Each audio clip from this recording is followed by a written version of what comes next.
It is officially MLB Awards Week. There is one announced every day this week, and tonight it is Rookie of the Year. We're still mad about it. We've got that to talk about and so much more as we get you started now on the DLLS Rangers podcast.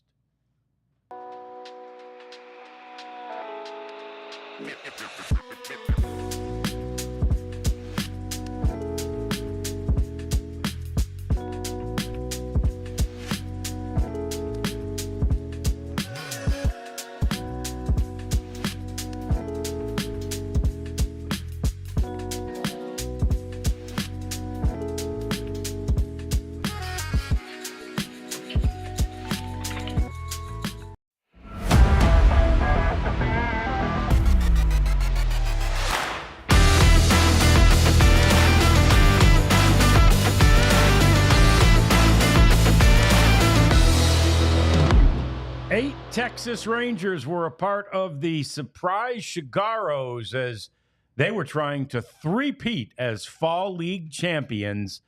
They won and had the best record in the regular season, but they fell short in their attempt to three-peat. Hi, welcome into the ALLCITY Sports Network studios. Welcome to the DLLS Rangers podcast. Rad's over here with Abs, that's J-Dub, and we've got the Prophet over there.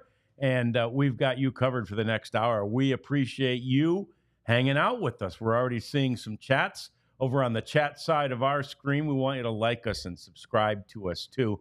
And, Jeff, before we get into the Saguaros and if there is any disappointment, I'm all about giving credit where credit is due. Okay.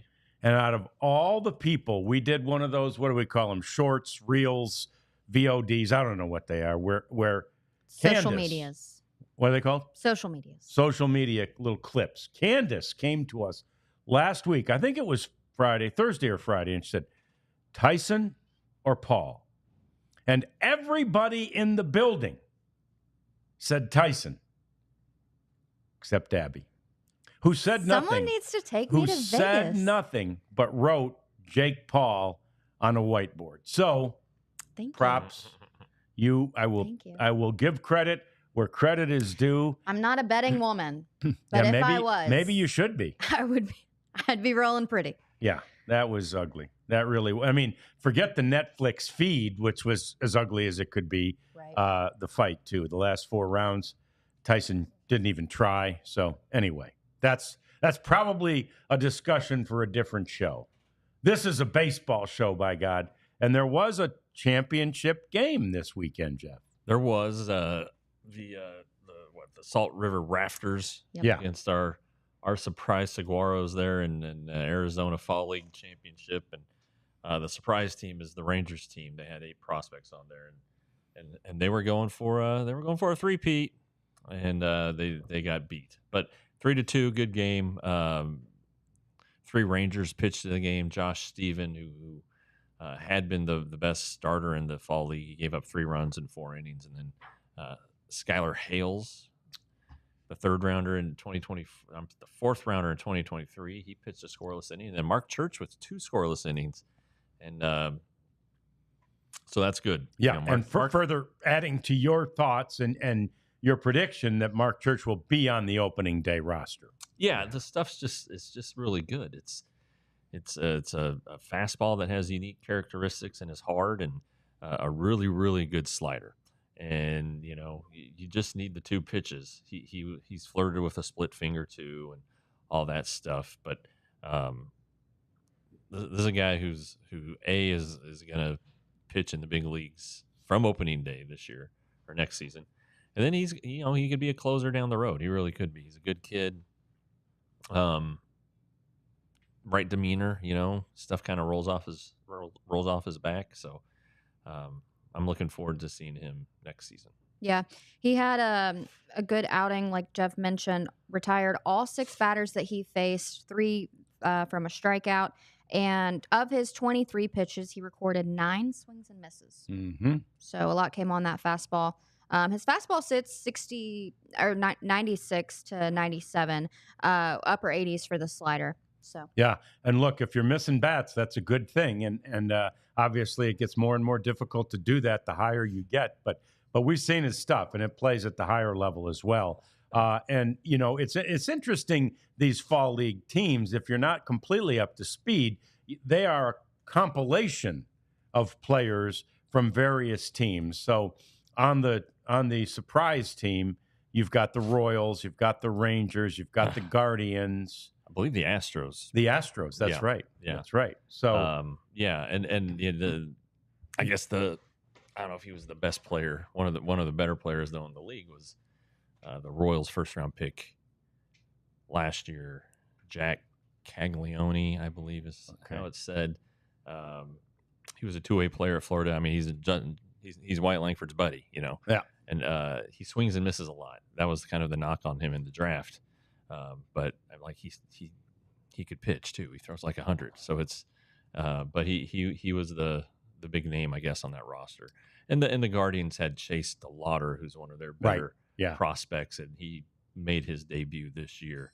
But these are talented teams. These are AA, AAA level games, probably a little bit higher, and it's a good chance for prospects to get exposure, to make up for innings they got lost, like Josh Stephen did.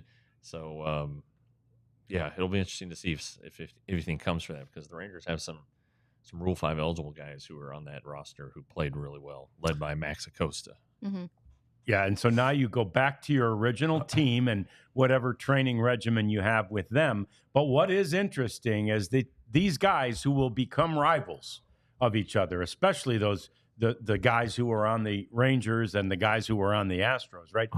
They're rivals now, and even Royals, Guardians, all of them. But the truth is, they were teammates for the fall, and it was interesting to see this. So much so that those who cover the fall league on a regular basis, made note of this, that it was significant and interesting that this team bonded.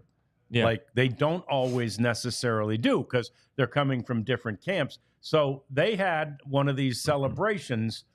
First of all, they did have a home run celebration inspired by the manager, where there was a cowboy hat and a bandana given. Because a saguaro is a cactus, basically. Yeah. And so let's look at this postcard that was made. So when that's the doubles celebration, right? So there's your claw and antlers, right? They're like, remember when the 10 and 11 teams did the claw and the antlers? These guys would hit second base, and they would try to look like one of these tall cacti, saguaros, and then you see there's the logo up there. And so the home run celebration included the bandana and the cowboy hat. When you got to second base, it looked like you were going to fall down, but you were actually striking a pose out there. And again, the guys talked about it. They're like, this was really fun. You know, this was great to get to know these guys. And it's also one of the reasons, and we see it all the time before games, when guys are over there chatting with their, the guys they're playing against that night, and you're like, I wonder how they know each other. Well, it might have been from the fall league. Yeah. It's a good opportunity for the minor league guys. I've mentioned it. It's kind of like a mini all-star series for them, and to be able to play with other great players and pick up some stuff in their repertoire or their warm-ups or anything like that. It's a good opportunity for the guys, and to continue to play baseball in the winter is a minor league stream. Because if you're not doing that, then you're like mowing the yards. Right. Yeah. Yeah. Well, some of these guys got big bonuses, so I don't know if they're mowing a lot of yards, but Yeah. Most of them. Back in the day. Josh Stephen probably is. He only signed for $20,000 out of high school. So, but it's these guys all know each other somehow, some way. It's crazy, and but this is and they may end up being teammates. Who knows what happens? Trades. So, and it is like the timing of this is significant because of these decisions that need to be made on the 40-man rosters, right? And getting prepared for the Rule 5 draft. This is a chance, as you kind of alluded to, Jeff, for exposure for these young men. Yeah. I mean, absolutely 100%. You know, a lot of times the guys will say, well, this is a major league player. Well, he may not be a major league player for the organization he's currently with, whether it be roadblocks or whatever. You know, like Rangers middle infielders are going to have a hard time getting to the major leagues with the Rangers because of Marcus Semien and Corey Seager. So you wonder, what is Max Acosta's future? You know, is he a utility guy? Could somebody claim him this in this Rule 5 draft and try to you know, stash him away and keep him on the roster for the full year and see how he develops? You know, it's easier. I guess it's easier to do with a pitcher than it is a guy, a position player. But nevertheless, you know, and I think the Rangers even tell him this stuff. It's like, hey, this is a chance to get exposure for your career. You know, we want you to be a Ranger someday, but you know, stuff happens, and this give you a chance to see how, you know, other guys do it, other organizations, what they do. Maybe you pick up on something, but it's a reward. It's not a penalty. They're not sending him there to trade him. Right. You know, they're like, hey, you had a great year. Let's see what's next. Yeah, and that's, I think in some circles it might almost feel like or look like, okay, you know, you didn't have that great a year. You're going to the fall league. Yeah. But often it's more about you didn't have many opportunities, so you're going to the fall league. Yeah. You kind of look at you know, just recent memory, the past Rangers who went. I'll start with Owen White. That was the year that he punched the ground in his very first game and broke his hand. And this was after missing the previous 2 seasons because of Tommy John. So they sent him there to get innings, and he was terrific. And then Kumar Rocker pitched there to get the because he hadn't pitched at all, really. Same thing. So he went and pitched. And then even Emiliano Teodo last year, he missed some time early in the season, didn't have a lot of innings, comes and pitches, does a great job. Josh Steven, great job. So there was that aspect of it. And then, you know, Cody Freeman, it was his second time in the fall league because the first time it was when he was transitioning to catcher. And so they wanted him to go get some catching reps. Okay. Well, now, you know, this is a few years later and his career's in a different spot now. He can still catch, but he's an infielder, and he had a really good offensive season, and he is Rule 5 eligible. So maybe it twisted a team's arm because he did really well too. So, I don't think that he would get picked or Acosta. It's just going to be harder for a team to do that. But trades are definitely possible. Right. Yeah. And look, this is also a glimpse at the future. I like Natalie's thought there.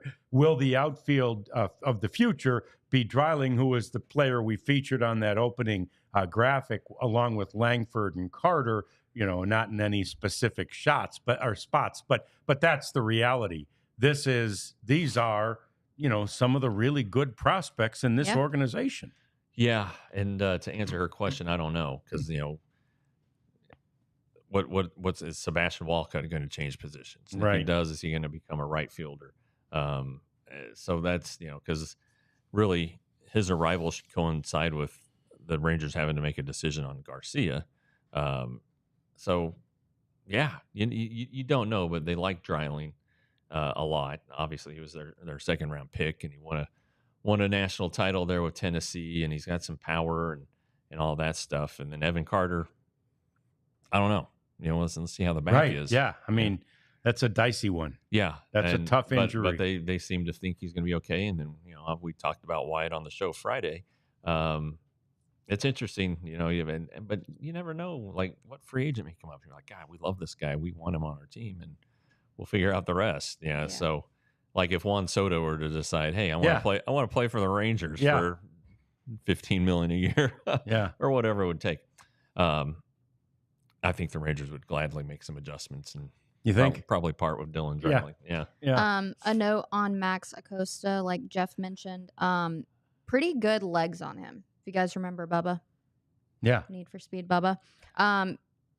He can contribute something similar. He beat out an infield single to play another run. He ran 28.7 feet per second sprint speed, and it was the second highest in the Arizona Fall League. Wow. So Bubba's up around 30 though. That's about 28. I mean, let's not kid ourselves. That's pretty fast. That is. But he's not Bubba. The thing with the coast Bubba's is an Alabama boy.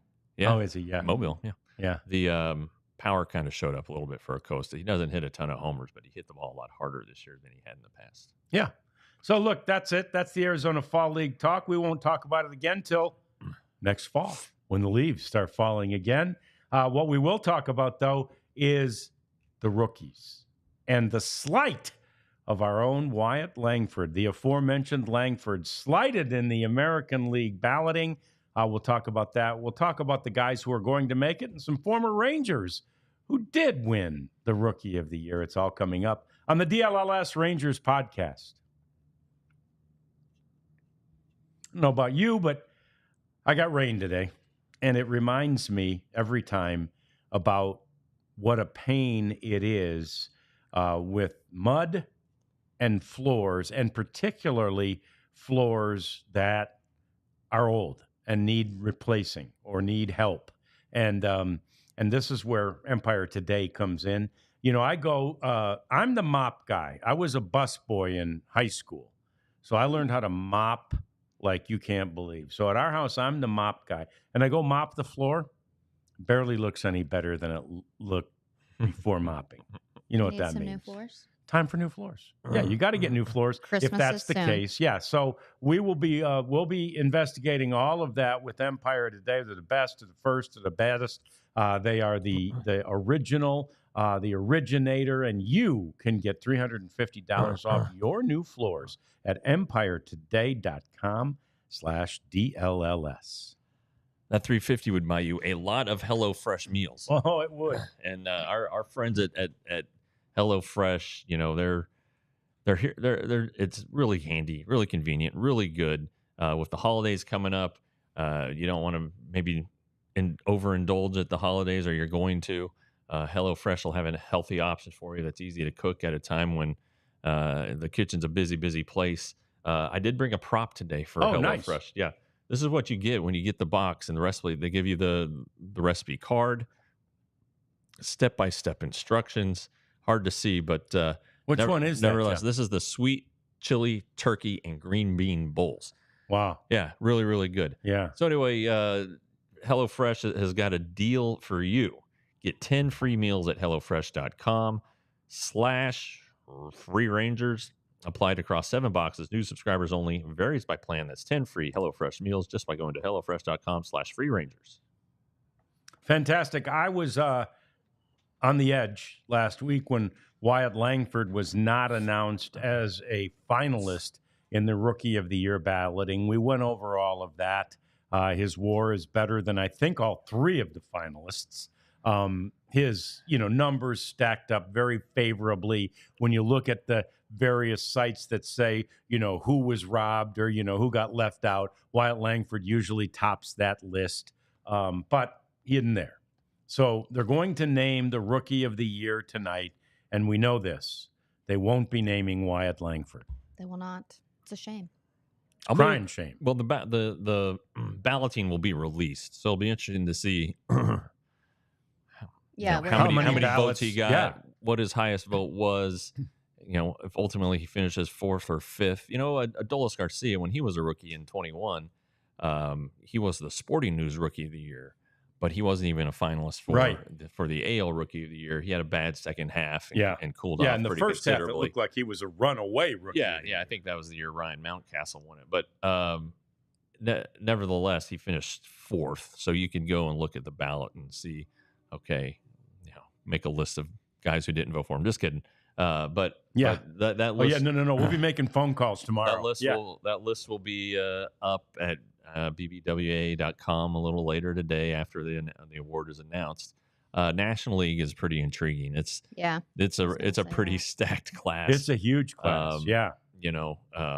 Paul Skeens and Jackson Merrill are probably the 2 guys. It's going to be interesting to see how that plays out because Merrill had a fantastic season. Of course, Skeens is a terrific pitcher. So, and then Churio got in it. But Shota, the Japanese pitcher Shota Imaga, did not get in. Yeah, and he was a pretty darn good pretty darn good pitcher. So that's a real solid class there. So, there's tip of the cap to the National League in this one, I guess. no doubt. And there are questions out there about could this National League class be as good as some of the rookies we remember from 18? Oh, yeah. Ronald Acuna Jr., Shohei Ohtani, and Juan Soto. Yeah. Right? I mean, pretty that's solid. That's a pretty guys. solid rookie class right there. And look, this group is those three in particular are being compared to that. Obviously, Churio, I think, would have had a much better candidacy, except he started so slowly.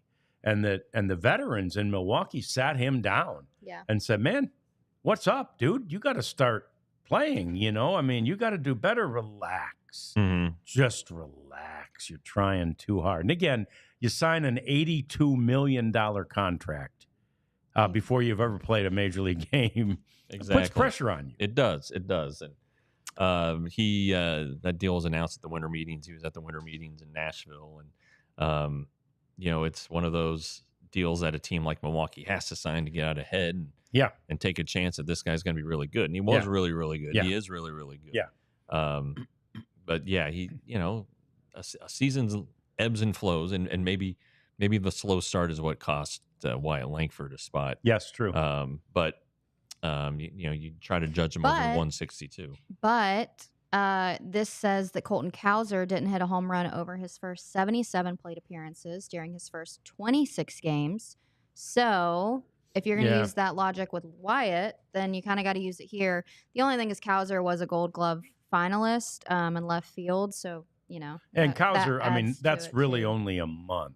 And so. Yeah, I mean, Wyatt had like an extended, Yeah, Wyatt's slower was more start. like a couple months, maybe even more. He But made up for lost time in September, and it's no kind of doubt. about how you finish the race. It's not really how you start. Right. No question. And and that's the opposite logic that got Adolis, right? Adolis, I'm telling you, at the halfway point of that season, I was like, oh, Adolis is right there. I mean, he's going to be a rookie of the year. And then he fell off the table. Yeah. And he wasn't. I mean, he finished fourth overall. So it's not like he was completely forgotten, but he wasn't a finalist. Yeah, and he started the year in the minors. It took Ronald Guzman blowing out his knee trying to play left field at Tampa, and then next day Adolis is there, and he had the huge game to open his career, and maybe it was the second day was the big game. Whatever it was, it was like, okay, this guy might have something, and he did, and he needs to again. But like I was saying last week, the rookie voting might sway toward rookies who are parts of contenders, and I think that's kind of something that you got to look at with Cowser and the two Yankees, because they were key cogs on two of the best teams in the American League this year. Merrill and Churio have that as well, and then Skeens is just so good. Yeah, he's just. I'll be pretty interested to see how that one goes. That may turn into, do you value a position player, the position player value versus a pitcher's value. As we've said. But I have some numbers for Skeens that puts him into perspective a little bit. No rookie pitcher in the live ball era has made as many starts as him, which was 23, had a lower ERA. He had a 1.96. His 170 strikeouts were a new franchise record for rookies. And among all pitchers with at least 130 innings pitched, he led the National League in ERA. And strikeouts per 9, walks and hits per 9 innings pitched, and strikeout rate minus walk rate. Yeah, I mean, those are pretty compelling numbers. They are when you think of it. Yeah. I mean, it wouldn't surprise me either way. No, if he wins or loses, he also has the advantage in the girlfriend game. So yes, yeah, I mean, it's popularity contest. He's doing pretty well on that too. This is kind of funny. It says Merrill had a season that wins Rookie of the Year 4 times out of 5, but Skeens has one that should win 5 times out of 5. Oh, well, interesting. And it's, okay, yeah, it's kind of like it's. I think it's kind of like the same with like Aaron Judge and Bobby Witt. Like, right. If Aaron Judge didn't have the year that he had, Bobby Witt's MVP. Witt. Yeah. But it's like, well, I know a lot of good stuff happened at the same time. Yeah, it's very interesting. The Rangers have 2 former rookies of the year. 1974 was a good year for the Rangers. They had the Rookie of the Year and the MVP. They had Mike Hargrove as a Rookie of the Year, and Jeff Burrows that year won the MVP. But the reality is, Grover he was in just 2 years prior, he was a 25th round draft pick. Jeez. And he rose all the way to the level of a Rookie of the Year candidate, and then one Rookie of the Year. He had his best batting average of his career in 74 at 323. But again, his career, he finished with like a 280, 290 batting average for his whole career. So that's, he remained pretty consistent. But ironic that in his rookie year, he had the highest. And what's interesting, when you talk to the old timers about those days, like nobody thought of that. And all of a sudden, they were sitting around a clubhouse somewhere in like September, and the guys started saying, who's going to win Rookie of the Year? And a couple guys go, I think Grover's got a chance. No. And who's going to win MVP? I think Burrows has it. Like it wasn't now. It's like we start tracking it in April, And in those days, you just didn't do it that way. And if I remember correctly, like Mike Hargrove was like out on the golf course or somewhere when, and he came back and he called his wife, hey, we got a call from Major League Baseball. Oh, okay, let me go call him back. You know, like it was a completely different animal. There wasn't a show in Vegas back then. Let's put it that way. Not that tonight's announcements will be a part of a show. That show was last weekend, but that was the annual award show minus most of the awards. Yeah. Okay, so the 74 team, Billy Martin was the manager.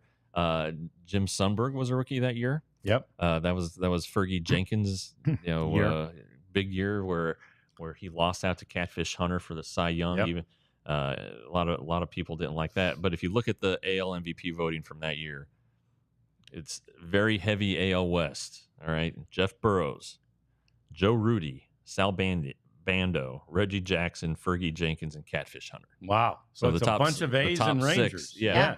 And of course that was the end of the 3-year run for the A's. Yeah. But Joe Rudy, and I was having this conversation with some of my friends in Colorado from high school. We come up with this random stuff, and he sent me the 72 World Series roster. I think it was because one of my buddies is hung up on Pete Rose not being in the Hall of Fame, and I was like, man, that there were a lot of Hall of Famers in that series, and I went back and I was like, yeah, but look at all these A's players who weren't in the Hall of Fame. Yeah, because Joe Rudy was a great player. Bando, really good player. Yeah. Vita Blue. Right. So pretty good team. And then the A's, Dave Concepcion not in the Hall, or not the Reds. Dave Concepcion not in the Hall of Fame. George Foster not in the Hall of Fame. That was before they got Tom Seaver. So it was very talented clubs. Yeah, they really were, and potentially more Hall of Famers. Although, and we're going to talk about the Hall of Fame ballot a little later too. The other one, Neftali Feliz, who won Rookie of the Year in 2010. Yeah, he took, relief pitching, closing like by storm that year. He did, and in 2009, Elvis I think had been the runner-up. But yeah, Feliz did not open that season as the closer. He came up at the end of 2009. Oh, not at the end. He came up in August of 2009 when the Rangers were flirting with the wild card and, dazzled everybody. His debut was at Oakland. He was throwing 100 miles per hour, and people were just blown away by that because nobody threw 100 back then being only 15 years ago. Yeah, I know. And then, Frank Francisco was the closer to start the 2010 season. And then that took about the same time period it took this year for the Rangers to go from Leclerc to Yates. And then Feliz took over, and that was it. Yeah. Two spectacular years. Yep. And then tried to make him a starter. Game. Was it after the first two? He wanted to start. Think about Paul Skeen's year, though. Start in the minor leagues. Yeah. Make your debut. All-Star game. You do what you do in the regular season, and then you're up for Cy Young and MVP. Cy Young and Rookie of the Year. Rookie of the Year. Right. Yeah. And it's like, again, in that case, if you didn't have Chris Sale doing what he was doing, right, then you think, right, there's a chance. Yeah. There's also a chance that Skeens gets neither. Yep. Right? And that, he should at least get one. Yeah, well, it doesn't work that way. No, We're not being fair. The fair ended, right? That's right. This isn't a participation trophy. Yeah. Yeah. These are voted upon. I do think he should get Rookie of the Year, though. Yeah, I mean, absolutely. Makes a great case. I like your comment that you saw on there. It's a 5 out of 5 that he showed, especially when you put those numbers. That's the the live ball era. That's over 100 years. Yeah. So no, absolutely. If he wins it, nobody can really have an argument. I'm sure some people will cry about it. Yes, they will. Probably more would cry if he didn't, because I think more people know who he is than Jackson Merrill. I agree. I agree. So, Rookie of the Year announced tonight. We'll have reaction to it tomorrow on the program when we join you at 1 o'clock tomorrow.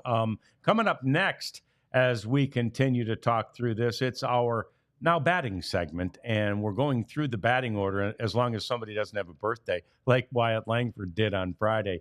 So we've got the guy from the 2-hole in the batting order coming up next as we continue with the DLLS Rangers podcast. Well, fellas, you got any plans tonight? I do not. Well, if you want to spend a pretty penny, you could go to the Cowboys game. Nope. But if you are going to make your way out to Arlington, Game Time. Game Time is the place to go.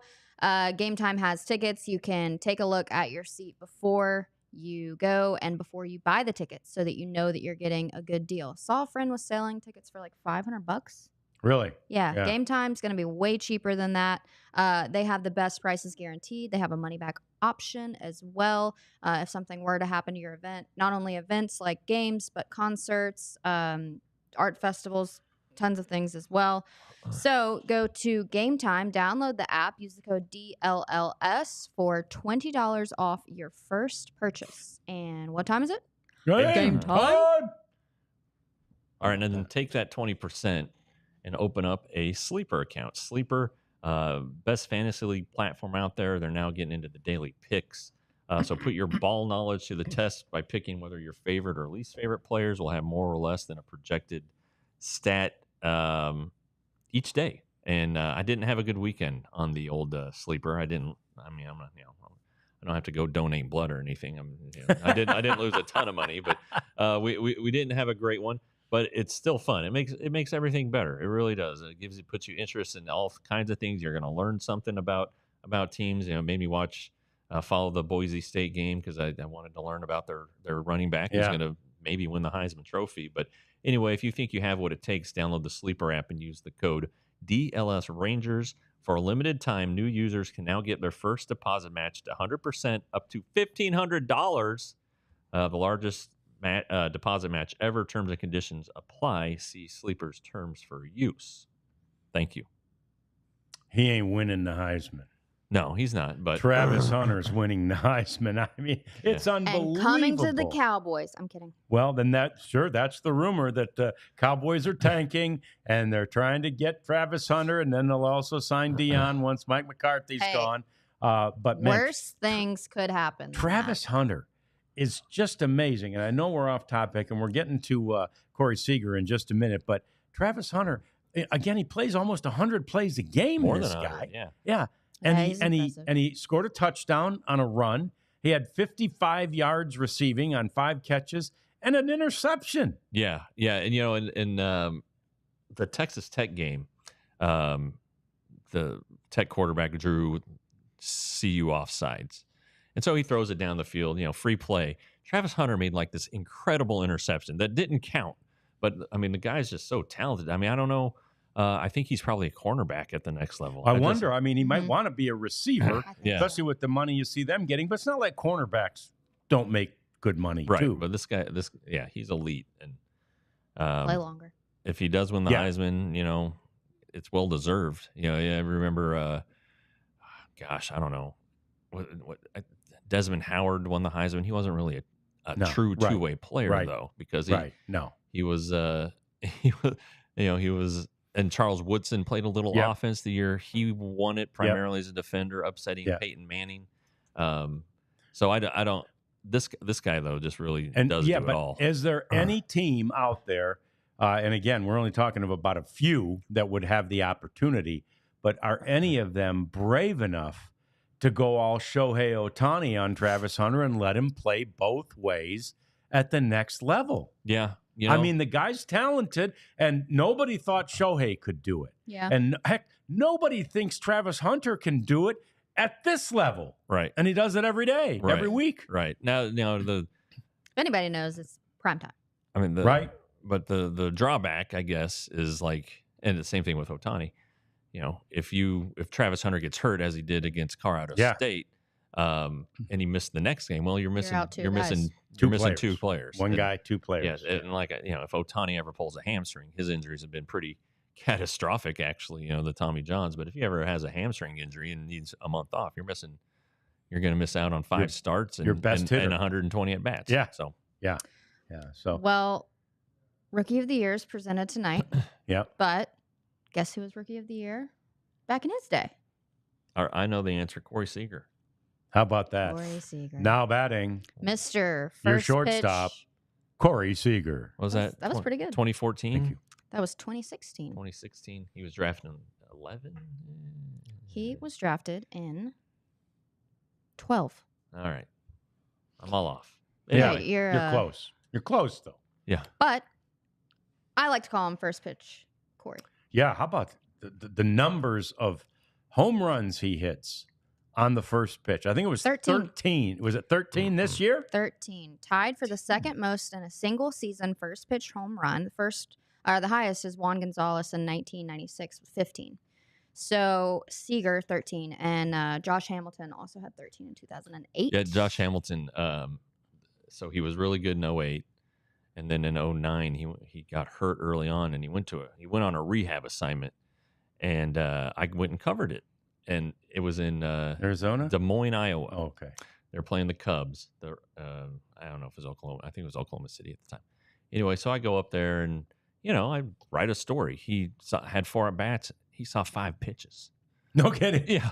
And so I wrote that and, left and talked to him afterwards and all that stuff.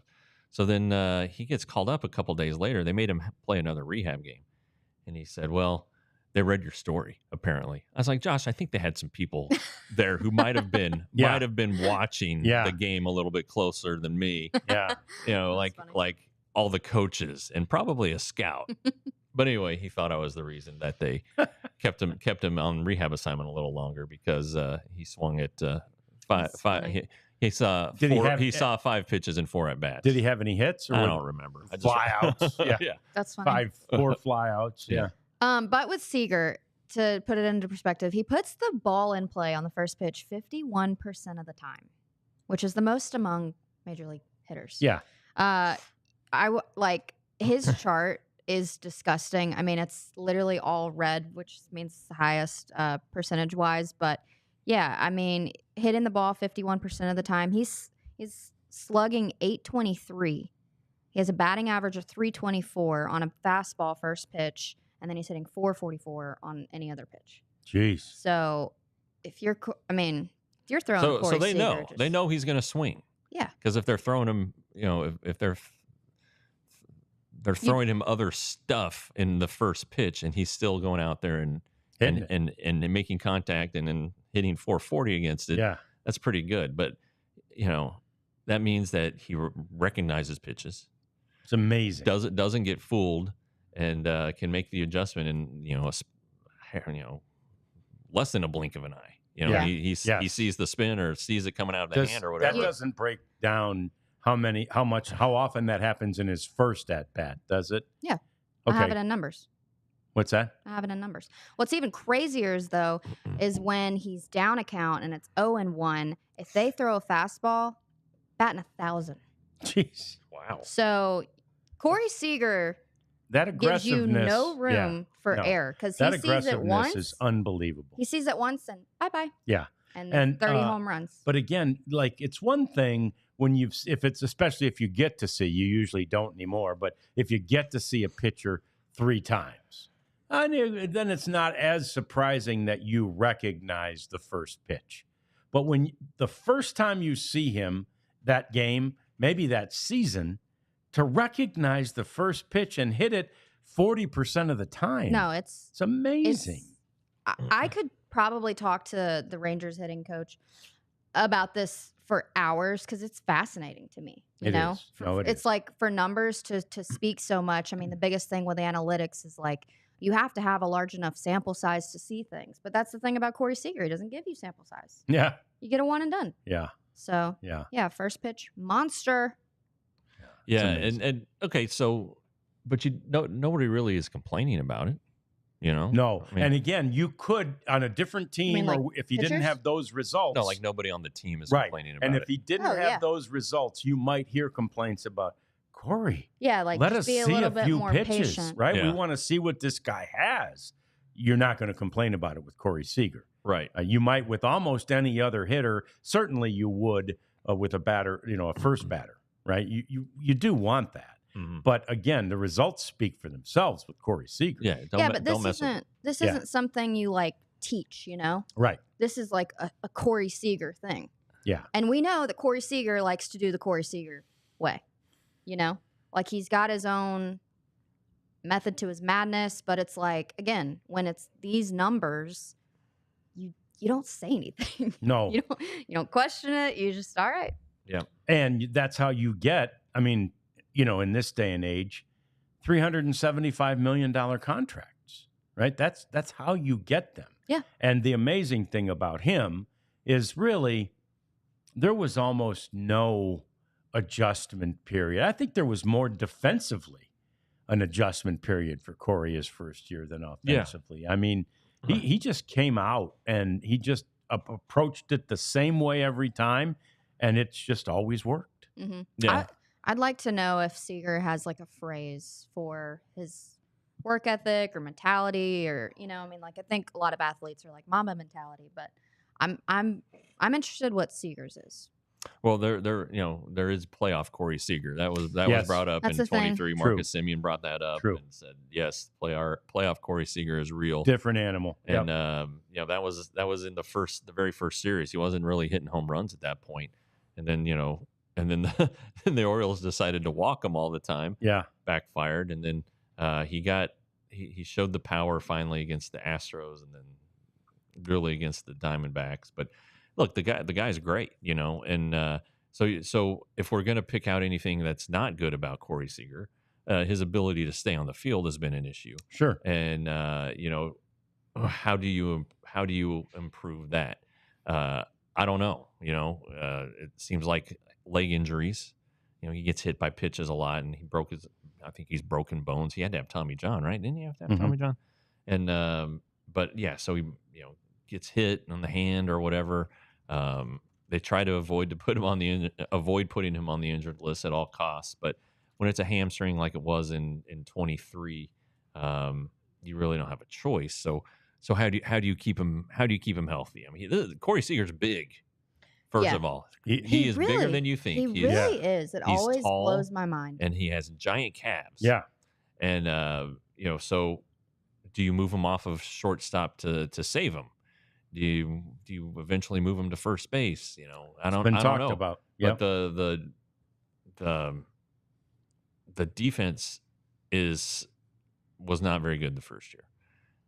He was a Gold Glove finalist last year. This year, solid, not spectacular. I think that's kind of what Corey Seager is defensively. Solid, not spectacular. Kind of like Michael Young. Yeah. He's not like flashy. Right. At that position. Right. He doesn't have the best range. I mean, Josh Smith is probably a better defensive shortstop, or at least better range for sure. Yeah. But Corey Seager, Michael, I've said this before. Michael Young said, he was saying this in 2023, if you have to have one infielder throw the ball to first base, who are you going to put your money on? And he said it's Corey Seager. Mm-hmm. So anyway, the Rangers have a good player in Corey Seager. I think that's all. I think that's our batter breakdown here. Yeah. That one's pretty easy. Do you think Corey Seager was like 100% healthy at any point in this season? No.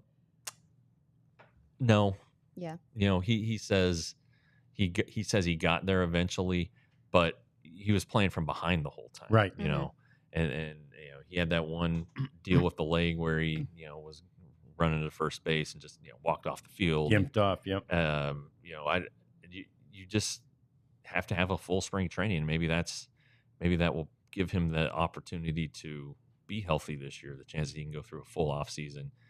Well, as full as possible. He should be at the point now after surgery where he's doing stuff again and ratcheting things up.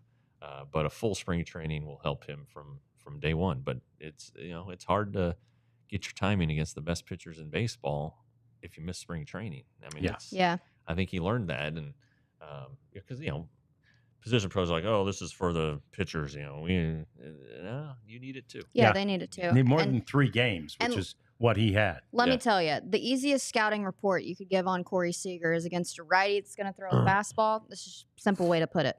He's red in the zone everywhere, minus down and away. Okay. And red in the zone means he's slugging above 450. So good luck. Yeah, have at it. Have fun with that. He, of course, had that surgery in September to repair the other sports hernia. He had one last year. That's the one he had repaired on January 30th, just before spring training. This time around, the surgery was done in September. I kind of want to touch on Ardell's question, because I've actually talked to the Rangers trainer about this. Ardell, maybe Seager needs to adopt Simeon's workout routine. Marcus Semien, his literal DNA makeup is different than like any other athlete in the Rangers. It's just, I was talking to him, some bodies like can endure more and just have good DNA. Like they just don't wear down as easy, and they've got better tissue and all these things. Like Marcus Semien is like a specimen of a human when it comes to his DNA makeup. I mean, he's like otherworldly. So, at times like that really doesn't have much to do with the workout routine or stuff like that you think of. It's literally like their genetics. And Marcus Semien is incredibly blessed in that area. That's it. And some guys are, and some guys aren't. But we thank you for the question. Keep them coming. We've got our batting cleanup segment. Corey Seager's the number 2 hitter, but it was our number 3. And so next we do go to the 4th hitter in the batting order. That is a batting cleanup. That's next on the DLLS Rangers podcast. I love Jeff's shirt. That's the next one I'm buying. Yep. Oh, I don't even need to put my screen down. Yeah, that's the Texas Chew, and it's cool. It's like another one of those. You just kind of know. It's like, I get that. That's a little baseball reference, right? Yeah. And I love that color too. It's the same. I like it. It's really good. Yeah. Have you worked out in any of the shirts yet? I don't work out in these shirts. No. Yeah. I don't. They're too nice. Yeah. I don't want them. I don't want mine to be sweaty either. Right. Yeah. So I'm careful with them, but you don't have to be. They're great quality. They're great designs. They're great fabric. I mean, the fabric's really nice and soft. And so we encourage you to go to store.allcitynetwork.com and get yourself some merchandise. It's also something that you can do for the holidays, not only for people from Texas, but Chicago, Denver, Philadelphia, or Phoenix. We have affiliates on the All City Network there as well. Store.allcitynetwork.com. And while you're at it, become our best friend for a small price, $79.99. Yeah, that's a pretty small price. That's for the year, and you get a T-shirt every year.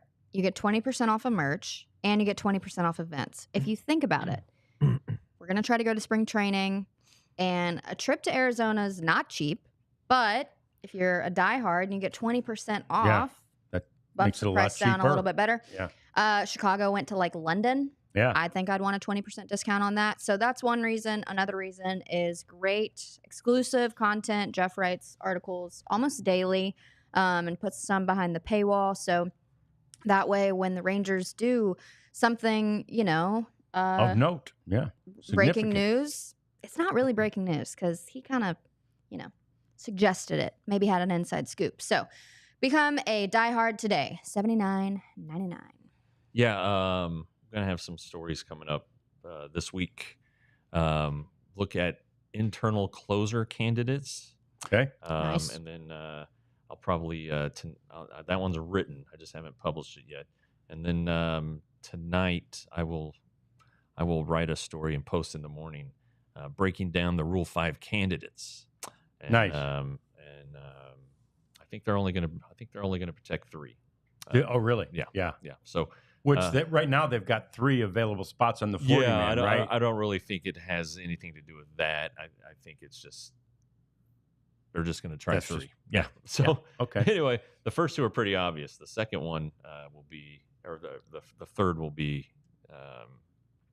interesting. I was going to say, one. and there's a list from which you could choose for that Right. third. There's Right. There's a few other names on there that I'm sure I would go, well, what about? Sure. So 100%. anyway, but yeah. wait until you see Jeff's article about that tomorrow. Diehards. That's fantastic. Now in the batting cleanup segment, we want to hit first on the quick Soto saga Well, the Yankees will meet with him today.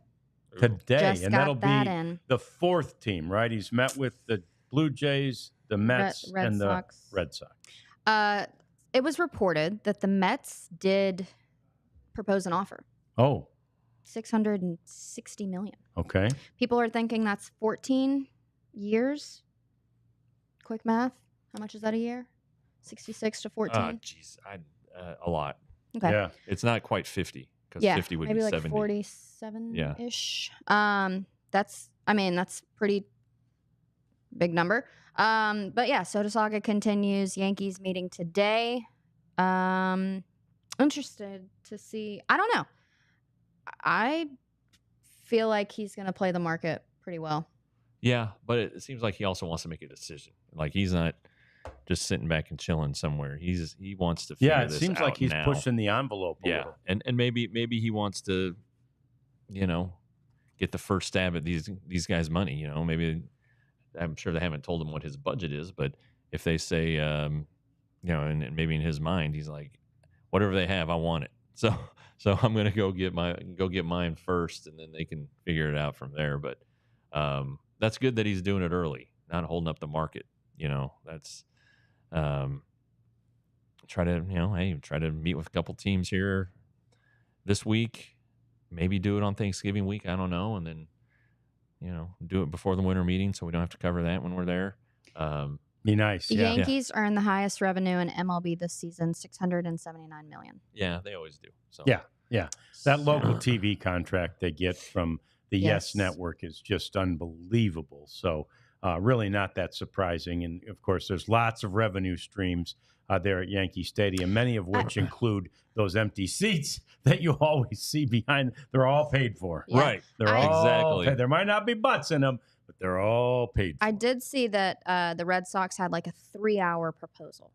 Yeah, that he but was- they didn't offer him any money. Yeah. There were no terms and no money, which maybe that's just like, hey, we want to know you as a person.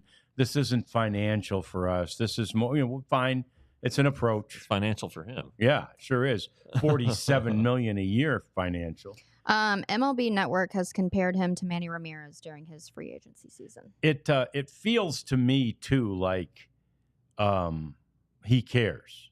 I mean about that, right? Yeah. And of course anybody would. Mhm. But truly, when you get to $47 million a year or $45 million a year, what's the difference? And I do think some players would consider that. Like, do I really want to go through the hassle of the New York media for $2 million a year less when you're making 47, 45? I could go wherever, right? Yeah. And it doesn't seem like I have a feeling Juan Soto will absolutely go to the highest bidder. That's what a lot of reports say. Is it? Yeah. Okay. Because just watching him and seeing how he's approaching it, I think it's like, $661 million? So, I mean, You win, right? yeah. So, I mean, do you see the Yankees offering more than $66 million? How about if they go 660 How about if they million. go $660 million and And one? one. And Yeah. one, right? Like the Like old the Price is Right. No, I was thinking, Yeah. I was literally thinking about The Price is Right. Yeah. But it's fascinating. But that's really also his is. agent, Scott Boras. That's right. Wants the highest Yep. number For out everybody. there. I mean, and that's why Greg Maddux and Boras parted, because when Greg was a free agent after his Cub days, Yeah. the Yankees offered the most money, and Greg didn't want any part of it. Greg went to the Braves because the Braves were at the time the Braves were in a Glavine better and position to Schultz. win. Sure. Yeah. They really were. Yeah. There was 4 to 6 years from when the Yankees started winning all those World Series against the Braves, by the way. But Yep. Maddox wanted to go where he had a chance to win, and he saw the pitching staff there, and that's where he wanted to go, and he went for less money, and it did not sit well with Mr. Boris, and so they parted ways. I watched that documentary this weekend. The Maddox one? Mm-hmm. It was pretty good. It was amazing. Yeah. I'm a big documentary girl. Yeah, we can tell. That's good. All right, so Minute Maid Park is no more. They've imploded it. No, we wish. No, I actually like that ballpark. I'll never forget the first time I sat in then, I think it was still Enron, and I'm sitting on the third baseline in a friend's seats who are really close. He's got really close seats, and I'm looking out going, wow, and I see, the Sal's Hill out there. That's, like that's not there anymore, but like a ramp, like one of the old, polo grounds or something. And then I looked to the left and I saw a train and I saw windows and I'm like, oh, that hurt my eyes. But other than that, which is still annoying to me, it's a beautiful ballpark. I really do like Minute Maid. Yeah, it's which isn't anymore. Yeah. Abby, finish the story. Well, can we see the press release that they just showed today? It is now going to be called, how do you pronounce it? Dakin. It might be Daikin. Might be Daikin. Park. Yeah, usually that second vowel is the dominant one. I'm thinking Japanese. I'm trying to think of the Japanese language here because it's a Japanese company. It is a Japanese company. They're Comfort Technologies North America Incorporation. They reached an agreement on a 15-year exclusive naming rights partnership that brands the home of the Astros as the new Dakin Park. So Minute Maid's out. So you know what? Astros fans can no longer call Globe Life Field Mimic Maid. Yeah, which I know everybody and in part because Rob Matwick was there for both. He helped build Minute Maid, which was then Enron. And by the way, that's the thing that just pisses me off so much about these things. Like at Enron, they were so sure that this was going to be Enron Field into perpetuity that on the ends of each row on the seats, the metal, there's an E for Enron. Right? I mean, they just plan on it. And here I am. You brought up Staples Center. I was calling Staples Center when I was still calling it Staples Center when I think it had like 2 different names since then. But this is the thing. If you're going to name it for 15 years, I mean, what's 15 years in like a lifetime? Nothing. Like nothing. So it's like, why, 15 years does nothing. It's a waste of money. Yeah. Kinda, well, yeah. I think. Although nobody knows about Dakin or Daikin, whichever it is, in this country. So maybe this is your exposure. Apparently it's big in Houston. Are they? Well, yeah. Must be. All right. Well, good. Well, I don't know. Do you drink a Minute Maid something every time you go to Minute Maid? No. But I'll eat that Killen's barbecue on you up there, though. Man, that's good. Best food in all the ballparks because they let like almost any vendor in. The best Mexican restaurant in there, El Tiempo. Best barbecue in the area, Killen's in there. It's great. Let's take a look. So. Oh wait! But didn't the football stadium NRG? What did it used to be called? Yeah, good point. It was originally called. Oh, I should know this. I covered I covered Joel Klatt, now of the the A team on Fox on college football. Covered his game against Texas. Right, the Big 12 foul game where knocked him out. Yeah, knocked him out. It was a terrible game. And it was awful for him. Good guy and a good friend. I'm trying to think, what was that? I've known Joel since he was 8. Google. Have you really? Yeah. Did you Google it? He grew up in our area. No, I'm saying. Yeah. Anyway, be the Googler. So the Texans have a game on Thanksgiving, and Beyonce is going to perform at halftime. Beyonce. Yeah, the last time she was in Houston, she did not perform. And it's her hometown, H-Town. Because the Harris campaign, H-Town. We're like, hey, Beyonce's going to come out. And everyone's like, oh, she's going to sing. So the crowd lined up early. Then Beyonce comes out, talks for like 2 minutes. She leaves, and then everybody got pissed. And so I people don't started blame them. leaving. I thought you were going to sing. I think there was some booze. I have... the Christmas game. Yeah, no, I didn't think it's Thanksgiving. Yeah, Christmas game. And by the way, I have been whatever this close to Beyonce. Oh, yeah? Super Bowl. Ooh. When Houston hosted the Super Bowl, she sang, I believe it was the anthem that year. at That the makes Super sense. Bowl. And we It's her town. we kind of bumped shoulders as we walked by. I said, "Hi, Beyonce." Did you wash your shoulder? She'd know. And she didn't know my name, surprisingly. Like, you know me, Beyonce? Yeah. No. Yeah. Southwest Sports Report? You know? That's funny. Anyway, so that's cool. Beyonce will be performing at halftime. Those Reliant. halftime shows. Ben saying Reliant. That's right. Reliant. Reliant. Thank you. Thank you, Reliant. Yeah. Good job, Ben. Well, Ardell came in too. So Oh, okay, good. I didn't see Ardell's. right after him. Thank yeah. you, guys. Why couldn't I think of that? I couldn't either. Whatever. Reliant Energy Company. Yeah. Well, and the NRG is energy, so it's a they're all energy energy company. down there. Oh, I see what you did there. There Ah. you go. I'm a funny one. Yeah. I see what you did there. Yep. All right, that's going to do it for us for today. We've got so much more to talk about tomorrow and Wednesday Ooh, and and a guest. Thursday. Huh? Our guest, Oh, my goodness. We have a guest tomorrow Tony Beasley. Tune for in. the last half hour of the show. We're so at 1 tomorrow. 1:30 to 2 o'clock tomorrow. You But- do not want to miss. Watch the whole show. Yeah, watch the whole thing. But that last half hour, it's Tony Tuesday, for goodness sake. Yeah. Tony yeah. time. Yeah. Maybe we'll make him read his own. I think, his own I Tony already Tuesday. told him we will. yeah, we're going to have that happen. So Sounds good to me. love All right, that. Love send us Tony. your questions for Beasley on Twitter. Yes, please do. Love you. And we'll see you all again tomorrow for another edition of the DLLS Rangers podcast. We